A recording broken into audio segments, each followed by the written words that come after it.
La noche que Lakeville se quebró, el horror de una familia y el nacimiento del monstruo. En una tranquila ciudad de Minnesota, bajo la quietud de la noche, un asesinato escalofriante sacudió a toda una comunidad. No fue un crimen pasional cualquiera, ni un enfrentamiento fortuito.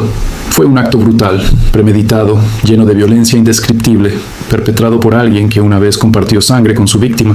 Este no fue solo el asesinato de una joven madre. Fue el asesinato de un futuro que nunca vería la luz y de una cordura que se desmoronó lentamente en pensamientos oscuros. Advertencia. Este relato contiene descripciones de violencia extrema, perturbadoras y directas que pueden resultar inquietantes para algunas personas.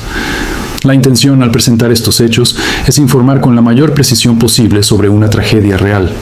Si en algún momento sientes que el contenido es demasiado gráfico o sensible para ti, te recomendamos tomar un descanso o dejar de leer. Desde mediados de mayo de 2024, la pequeña ciudad de Lakeville, en el estado de Minnesota, nunca volvió a ser la misma. La noche del jueves 23 de mayo, en una casa ubicada en la tranquila cuadra de la 1700 de Encina Path, algo aconteció que desbordó los límites de lo imaginable. Ese lugar hasta entonces, sin incidentes graves registrados, se convirtió en escenario de una brutalidad capaz de helar la sangre de cualquier persona. Bethany Ann Israel, de 30 años, madre, hermana, amiga, había ido a cenar con su hermano Jack Joseph Paul, de 23 años. Era una velada que podría haber sido tan cotidiana como cualquier otra cena familiar. Sin embargo, ninguna madre, hermana o hija podía prever que ese encuentro sería el preludio de uno de los crímenes más atroces en la historia reciente de Dakota County. Lo que debería haber sido una cena se transformó en la última vez que Bethany fue vista con vida. Horas después, su madre, alarmada por la falta de comunicación, tomó una decisión que marcaría el inicio de uno de los casos más horribles que la policía local ha investigado en años. Preocupada por no escuchar nada de Bethany, la madre condujo hacia la casa donde su hija había ido en la noche. Cuando llegó, vio a su otro hijo, Jack, salir del hogar de manera abrupta. Su apariencia y actitud le parecieron extrañas. Estaba alterado, inquieto y, sobre todo, no se parecía al hermano cariñoso que ella había criado. Con el corazón en la garganta y el instinto maternal en alerta máxima, la mujer se acercó a la entrada de la residencia. Lo que encontró al abrir la puerta fue un cuadro que ninguna madre debería tener que enfrentar. Un charco oscuro se extendía por el piso de la cocina, como si un torrente de vida se hubiera escapado sin retorno. Los cuchillos, la sierra y el hacha que habían estado sobre la mesa minutos antes estaban ahora tirados por el suelo, cubiertos de sangre fresca, evidenciando con brutal claridad que algo terrible había ocurrido allí mismo. La policía de Lakeville fue llamada de inmediato. Al ingresar a la vivienda, los agentes encontraron una escena que desafiaría incluso a los oficiales más experimentados. Restos humanos dispersos de forma caótica, partes del cuerpo de una mujer esparcidas por el lugar. No fue una sola herida, ni un destino rápido. Fue la manifestación de una violencia extrema y deliberada. Mientras los agentes procesaban la escena, una llamada adicional al 911 desde la ciudad vecina de Rosemount cambió la investigación por completo. Una cámara de seguridad de una casa allí había captado a un hombre, identificado más tarde como Jack Ball, dejando lo que claramente parecía ser una parte del cuerpo humano en el escalón de la entrada de un vecino. Ese video macabro no solo confirmó la brutalidad del acto, sino que también extendió el horror de Lakeville hasta otra comunidad cercana, quebrando la paz en lo que muchos pensaban que eran los lugares más seguros. Cuando finalmente encontraron a Jack, no estaba escondido ni tratando de escapar de alguna manera tradicional. Fue hallado cubierto de sangre, no en un lugar secreto, sino a la vista de las autoridades, y aparentemente con una herida autoinfligida en el cuello. Su estado físico era alarmante, pero lo que resultó aún más sorprendente para los oficiales fue que a pesar de la evidente violencia que había cometido y de su lesionado cuerpo, Jack demostró tener la capacidad de responder coherentemente a preguntas básicas, proporcionando la fecha, la hora y el nombre del presidente sin error alguno. La investigación ulterior reveló detalles que llevaron al caso a un terreno aún más inquietante. Al registrar las pertenencias personales de Jack, los investigadores encontraron cuadernos y diarios llenos de pensamientos oscuros y obsesivos. En estos escritos, Jack no solo justificaba sus acciones de manera inquietante, sino que también vertía una furia extrema hacia su hermana por el simple hecho de estar embarazada. Según los extractos de sus escritos, él creía que el embarazo de Bethany representaba una pérdida de inocencia, una noción distorsionada que justificaba, en su mente, una violencia inimaginable. Las autoridades confirmaron más tarde que Bethany estaba esperando su primer hijo y que el embarazo se encontraba entre las 17 y 18 semanas. Su su hijo no nacido, también fue víctima de la violencia desatada dentro de esa casa ese 23 de mayo. Esto no solo incrementó la gravedad del crimen, sino que colocó al caso en un lugar de atención nacional, desencadenando discusiones profundas sobre la salud mental, el odio, la violencia familiar y la incapacidad de la sociedad para prever tragedias como esta. La comunidad de Lakeville quedó en estado de shock. La devastación del núcleo familiar no solo se vivió entre los más cercanos a Bethany, sino que también se filtró en el entorno de amigos, vecinos y todas las personas que escucharon hablar del caso. ¿Cómo podía alguien descender tan profundamente en pensamientos que justificaran semejante acto? ¿Qué señales, si había alguna, fueron ignoradas o malinterpretadas con antelación? Estas preguntas empezaron a surgir desde los pasillos de la policía hasta los hogares de quienes siguieron la noticia. Aunque Jack fue detenido y llevado bajo custodia médica y legal, la sombra del caso apenas comenzaba a proyectarse. En las semanas siguientes se intensificaron las investigaciones, se revisaron los diarios completos, se entrevistó a familiares y amigos, y se empezó a reconstruir la vida que llevó Jack hasta ese momento fatídico de mayo. Se descubrieron patrones de comportamiento, isolaciones sociales extremas y, sobre todo, ideaciones violentas que muchos describirían después como signos potenciales de una enfermedad mental en desarrollo. A pesar de ello, en octubre de 2024, los tribunales determinaron que Jack era competente para ser juzgado. Un fallo que dejó perpleja a parte de la comunidad que esperaba que sus escritos y comportamiento indicaran algún tipo de incapacidad aún mayor. La fiscalía estaba lista para proceder con cargos de asesinato en segundo grado, tanto por la muerte de Bethany como por la de su hijo no nacido, jóvenes vidas destruidas en un acto que nadie podía explicar completamente sin adentrarse en el laberinto de la mente del perpetrador. Mientras se preparaba el caso con audiencias previas y comparecencias programadas, la defensa empezó a centrar su estrategia en una argumentación basada en la salud mental, alegando que Jack Paul sufría de un trastorno que lo incapacitaba para comprender plenamente la gravedad de sus actos y sus consecuencias. Esto abrió un nuevo capítulo en una historia ya de por sí desgarradora, enfrentando un duelo entre la necesidad de justicia por parte de la familia de Bethany y la complejidad de abordar los límites entre responsabilidad criminal y enfermedad mental. Por ahora, los detalles de ese enfrentamiento legal, con audiencias fijadas en fechas específicas y debates que dividirían opiniones, quedaban por venir. Lo que sí era cierto, sin embargo, era que Lakeville, una vez una comunidad tranquila, había despertado con una verdad brutal. La violencia más horrenda puede surgir del lugar más inesperado y de la persona que menos se anticipa. Y así, mientras la investigación continuaba y la ciudad trataba de recomponer su paz rota, la historia de Bethany, de su hijo no nacido y del hombre que destruyó esas vidas, se convertiría en un caso emblemático que desafiaría no solo a la justicia, sino también a la comprensión humana de la mente y del mal.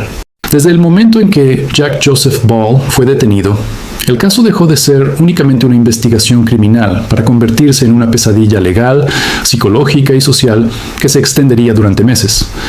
Mientras Lakeville intentaba comprender cómo un crimen tan brutal pudo surgir en medio de su aparente normalidad, los tribunales comenzaron a desentrañar no solo lo ocurrido aquella noche de mayo, sino también la mente de quien lo cometió.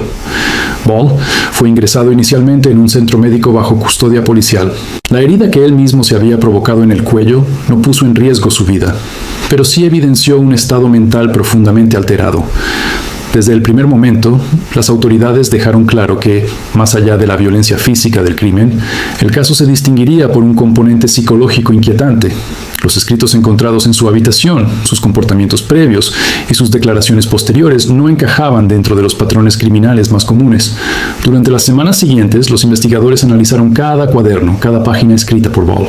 En ellos, no solo aparecía una obsesión perturbadora con conceptos de pureza e inocencia, sino también un resentimiento creciente hacia su hermana, que parecía haber evolucionado lentamente hasta convertirse en una fijación destructiva. En su mente, el embarazo de Bethany no era una noticia feliz ni un acontecimiento natural, sino una especie de traición moral que él interpretaba como una caída irremediable. Este razonamiento no solo resultaba profundamente inquietante, sino también desconcertante para quienes conocían a la familia, que siempre se había mostrado unida y estable. Bethany, por su parte, era descrita por amigos y familiares como una mujer tranquila, amorosa, responsable y profundamente ilusionada con la maternidad. Tenía proyectos, sueños, planes para el futuro. Su embarazo era esperado con emoción por quienes la rodeaban. Nada en su comportamiento sugería conflictos graves con su hermano. Sin embargo, los diarios de Jack pintaban una historia completamente distinta, una narrativa interna donde él se posicionaba como juez moral de su propia hermana, otorgándose a sí mismo una autoridad que nadie le había dado. En las audiencias preliminares, los fiscales comenzaron a construir una cronología minuciosa de los hechos. Según la reconstrucción, la noche del 23 de mayo de 2024 transcurrió inicialmente sin incidentes visibles. Los registros telefónicos y los testimonios de vecinos indicaron que no hubo gritos ni discusiones audibles desde el exterior de la vivienda. Todo ocurrió puertas adentro, en un espacio que, hasta ese momento, había sido escenario de encuentros familiares comunes. Lo que sucedió dentro de esa casa, sin embargo, fue de una violencia extrema y prolongada. La evidencia forense mostró que Bethany no murió de inmediato. El ataque fue brutal, sostenido, y terminó en un acto de desmembramiento que dejó atónitos incluso a los investigadores más experimentados. La fiscalía subrayó que no se trató de un impulso momentáneo ni de una reacción descontrolada aislada, sino de una agresión sostenida que implicó múltiples acciones conscientes. El hecho de que Ball trasladara partes del cuerpo y las dejara en la entrada de una vivienda ajena añadió una dimensión aún más perturbadora al caso. No fue un acto de ocultamiento, sino de exposición. La fiscalía interpretó este comportamiento como una señal de desconexión extrema de la realidad o de una necesidad enfermiza de externalizar lo que había hecho. La grabación de la cámara de seguridad se convirtió en una de las piezas más escalofriantes del expediente. Cuando Ball compareció ante el tribunal por primera vez, su aspecto fue descrito como inexpresivo, distante, con una mirada vacía que contrastaba con la magnitud de los cargos que enfrentaba. No mostró signos evidentes de emoción ni de arrepentimiento en esa etapa inicial, lo que aumentó la inquietud del público y de los familiares de la víctima. La comunidad, que había seguido el caso con creciente horror, comenzó a preguntarse si realmente estaban frente a un criminal frío o a alguien profundamente enfermo. En octubre de 2024, tras una serie de evaluaciones psiquiátricas, el tribunal determinó que Jack Ball era competente para ser juzgado. Esto significaba que, pese a cualquier trastorno mental que pudiera padecer, comprendía la naturaleza de los cargos en su contra y podía colaborar con su defensa. Esta decisión fue clave, ya que permitió que el proceso judicial avanzara formalmente hacia un juicio por asesinato en segundo grado, tanto por la muerte de Bethany como por la de su hijo no nacido. Sin embargo, esta resolución no cerró el debate sobre su estado mental. La defensa anunció de inmediato que centraría su estrategia en una alegación de enfermedad mental severa, argumentando que Ball no actuó bajo un razonamiento normal, sino bajo una distorsión profunda de la realidad, que anulaba su capacidad de distinguir entre el bien y el mal en ese momento específico. La fiscalía, por su parte, sostuvo una postura firme. La planificación implícita en sus escritos, la secuencia de acciones posteriores al crimen y su aparente capacidad para responder de forma coherente a las autoridades demostraban que Ball sabía lo que estaba haciendo. Según los fiscales, aunque pudiera existir una patología subyacente, esta no eliminaba su responsabilidad penal. A medida que el proceso avanzaba, comenzaron a salir a la luz más detalles sobre la vida de Jack Ball antes del crimen. Amigos de la familia recordaron que era un joven reservado, introvertido, con dificultades para relacionarse socialmente. No tenía antecedentes penales conocidos, pero sí había mostrado en ocasiones comportamientos extraños, pensamientos rígidos y una visión moral extremista sobre ciertos temas. Sin embargo, nadie imaginó que esas peculiaridades pudieran escalar hasta convertirse en una violencia tan devastadora. El impacto del caso en Lakeville fue profundo. Las escuelas organizaron sesiones de apoyo psicológico. Las iglesias y centros comunitarios abrieron espacios de reflexión y duelo. El nombre de Bethany Ann Israel se convirtió en símbolo de una vida truncada injustamente, mientras que su hijo no nacido pasó a representar la inocencia absoluta destruida por una mente trastornada. Velas, flores y mensajes comenzaron a aparecer cerca de la vivienda donde ocurrió el crimen, convirtiendo el lugar en un sitio improvisado de memoria colectiva. La familia de Bethany, destrozada, optó por mantener un perfil bajo durante gran parte del proceso, aunque en algunos momentos compartieron declaraciones públicas pidiendo justicia y recordando a Bethany no por la manera en que murió, sino por la forma en que vivió, como una mujer amorosa, generosa y llena de esperanza. Para ellos, el crimen no solo había arrebatado 2 vidas, sino que también había fracturado una familia para siempre. En enero de 2026, Casi 20 meses después del crimen, Jack Joseph Ball se declaró formalmente culpable del asesinato de su hermana y de su hijo no nacido. Esta declaración no puso fin al proceso, sino que lo trasladó a una nueva etapa: la determinación de su responsabilidad criminal final, considerando la alegación de enfermedad mental. La aceptación de culpabilidad confirmaba lo que ya era evidente desde el inicio, pero no resolvía la cuestión central que dividía a la opinión pública. ¿Hasta qué punto un individuo mentalmente perturbado puede ser considerado plenamente responsable de un acto tan monstruoso? La ley de Minnesota establece que, incluso en casos de enfermedad mental, la carga de la prueba para eximir de responsabilidad criminal es extremadamente alta. No basta con demostrar que una persona padece un trastorno. Es necesario probar que, en el momento del crimen, era incapaz de comprender la naturaleza o la ilegalidad de sus actos. En el caso de Ball, la fiscalía sostuvo que su conducta posterior al crimen, incluyendo el intento de ocultar o manipular partes del cuerpo, y su respuesta coherente ante las autoridades, demostraba conciencia de culpa y de ilegalidad. La defensa, sin embargo, argumentó que esos comportamientos podían interpretarse como acciones impulsadas por una mente profundamente fracturada, no por un razonamiento criminal convencional. Según los peritos contratados por la defensa, Ball presentaba una estructura mental rígida, obsesiva, posiblemente asociada a un trastorno psicótico o delirante, lo que habría distorsionado completamente su percepción de la realidad y de las relaciones humanas.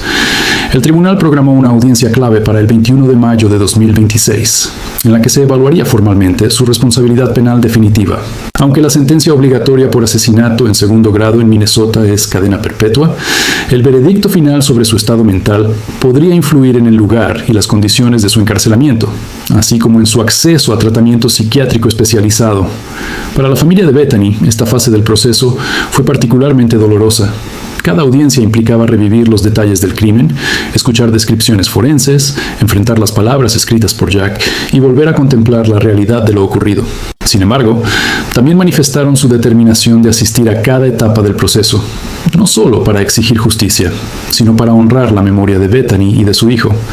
La sociedad, por su parte, reaccionó con una mezcla de horror, incomprensión y reflexión. El caso generó debates intensos sobre la detección temprana de trastornos mentales, la intervención familiar, la responsabilidad social y los límites de la justicia penal, cuando se enfrenta a crímenes cometidos por personas con posibles alteraciones psicológicas severas. Muchos se preguntaron si hubo señales previas que pudieron haber sido atendidas, si alguien pudo haber intervenido antes de que la tragedia alcanzara este punto irreversible. Sin embargo, ninguna reflexión académica ni debate público podía devolver la vida a Bethany ni al hijo que llevaba en su vientre. El crimen no solo destruyó dos existencias, sino que también dejó una marca permanente en todos los involucrados. Familiares, amigos, investigadores profesionales de la salud mental y miembros de la comunidad que nunca volvieron a mirar su entorno con la misma inocencia. Jack Ball permanece bajo custodia, a la espera de la resolución final de su caso. Su futuro legal parece sellado por una condena de por vida, pero su destino humano queda atrapado entre los muros de la justicia penal y los laberintos de su propia mente. Para algunos es un monstruo sin redención. Para otros es un enfermo mental que jamás recibió la ayuda adecuada. Para la familia de Bethany, es simplemente el responsable de una pérdida irreparable. El caso de Jack Joseph Ball no es solo la historia de un asesinato brutal, sino un espejo oscuro que refleja las fallas, las fragilidades y los límites de nuestra comprensión del comportamiento humano. Nos obliga a confrontar preguntas incómodas. ¿Cuándo empieza realmente la enfermedad mental? ¿Dónde termina la responsabilidad individual? ¿Cómo protegemos a los más vulnerables de quienes, incluso dentro de su propia familia, pueden convertirse en una amenaza mortal? Mientras el sistema judicial avanza hacia su resolución final, Lakeville sigue intentando sanar. La casa donde ocurrió el crimen permanece como un símbolo silencioso de lo que sucedió aquella noche de mayo. Las cicatrices no son visibles, pero están presentes en cada conversación, en cada recuerdo, en cada intento de recuperar una normalidad que ya no es la misma. Bethany Ann Israel será recordada por quienes la amaron como una mujer llena de luz, ilusión y ternura, una madre que nunca llegó a abrazar a su hijo, pero cuyo legado persiste en la memoria de quienes la conocieron. Su historia, trágica y devastadora, se suma a las de tantas otras víctimas de violencia extrema, recordándonos que detrás de cada titular hay vidas reales, sueños interrumpidos y familias destrozadas. Y así, este caso no se cierra únicamente con una sentencia, ni con un fallo judicial. Se Se cierra, si acaso, con la reflexión profunda que deja en quienes lo escuchan, lo leen o lo estudian, porque comprender no significa justificar y narrar no significa banalizar. Significa, ante todo, mirar de frente a la oscuridad para reconocerla, enfrentarla y, en la medida de lo posible, evitar que vuelva a repetirse. Si este tipo de contenidos te ayuda a entender mejor los rincones más complejos y oscuros de la naturaleza humana, te invitamos a apoyar nuestro trabajo suscribiéndote al canal, dejando tu like y compartiendo este documental. Eso nos permite seguir creando narrativas profundas, responsables y comprometidas con la verdad, para que historias como esta no se pierdan en el olvido y sirvan, al menos, como una advertencia para el futuro.